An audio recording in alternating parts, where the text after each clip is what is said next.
981.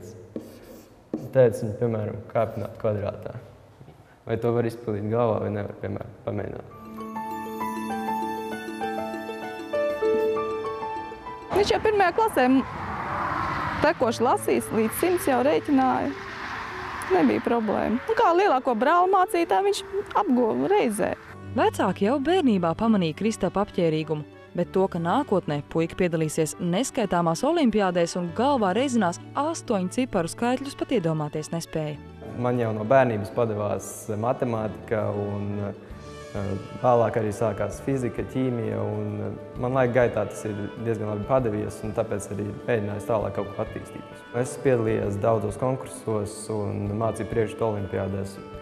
Un valsts mērogā esmu guvis labus rezultātus, piemēram, fizikā, matemātikā, informātikā, arī ķīmijā. Pēdējo 2 mācību gadu laikā Kristaps piedalījies 12 olimpiādēs, no kurām 6 ieguvis 1. vietu. Gandrīz visos mācību priekšmetos Kristaps ticis novērtēts ar visaugstāko vērtējumu – 10. Man patīk tas process, kā tu nonāc līdz atbildēm, un tas, ka tu to var izmantot arī kaut kur, piemēram, ikdienā. Piemēram, es redzu kādu optisku parādību gaisā, un es uzreiz saprotu, par ko iet runa, vai arī kā, piemēram, izkustināt kādu priekšmetu, pieliekot mazāku spēku un tam līdzīgi. Zināšanām, domāju, varēs atrast pielietojumu gan nākotnē darbā, atrast, piemēram, ir vēlami, piemēram, strādāt datorikas saistītajā jomā vai arī ar fiziku, un domāju, ka pielietojums atradīsies.